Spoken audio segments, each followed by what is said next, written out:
Macmillan Audio presents Nanny McPhee Returns by Emma Thompson, read for you by the author. The Diary.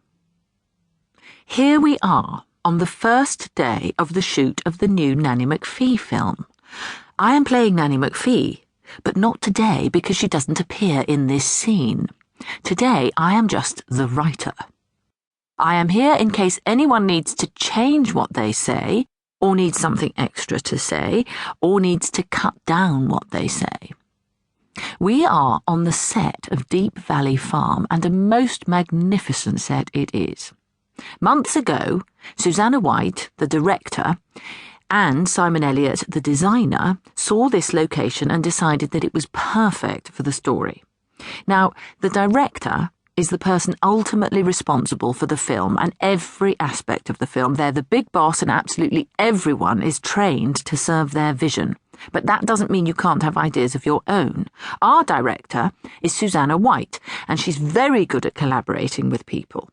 The director designs the shapes of the shots and makes suggestions to the actors, well, to everyone really, about what will make the scene work. In a sense, the director carries the whole film about with them all the time in their head, so that if someone has a specific question about any part of it, the director will be able to answer it.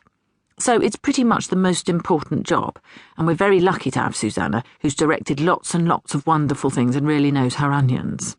Simon Elliott is the designer. Now he's responsible for the entire look of the film, the sets, the locations, and everything.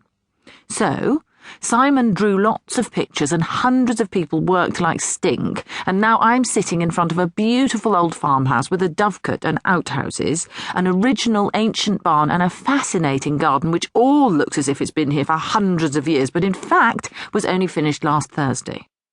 I'm wearing mud-covered snow boots, leggings, ill-advised, and an enormous puffy jacket.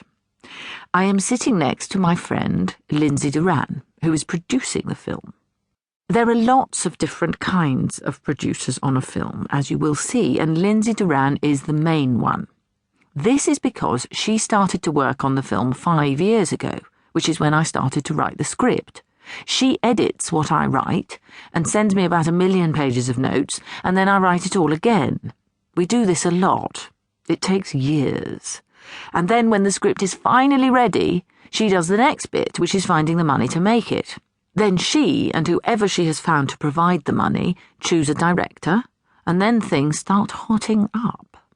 During the shoot, Lindsay's there all day, every day, to solve any problem that arises with the script or the actors or, well, I mean anything really. She says she's there purely to help everyone else do their job. That's how she describes producing. It's very hard work, and she doesn't get much sleep, and she is the best producer I have ever known. To our right is the Scratch-O-Matic. I'll tell you more about that later in the story. To my left, the sound department. Much as you would expect, this department is responsible for recording all the sounds during the shoot, not the music. That comes later in the edit. Simon Hayes is our head of sound. He sits at his recording machine and listens like a hawk to everything that comes through the microphones. If there's a noise that interferes with the track, like a plane or some such, he'll ask for filming to be stopped until it's quiet. A bad soundtrack means that all the actors have to go into a recording studio after filming is finished and record their voices all over again. This is called additional dialogue recording, ADR, and is not very popular with most actors because you have to synchronize your lips with the lips on the screen, and that's not easy. But Simon and his team are so good that we probably won't have to do any ADR. It's raining and we have had to stop filming. "Why is it raining?" I whined to Lindsay. "Because we are shooting this picture in England during the summer," says Lindsay. Of course it's raining.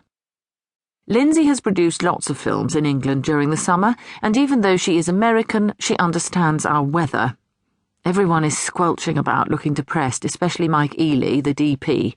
That stands for Director of Photography. This is the person who is responsible for how the film looks. He or she decides where to put all the lights, what kind of lights they should be, where the camera will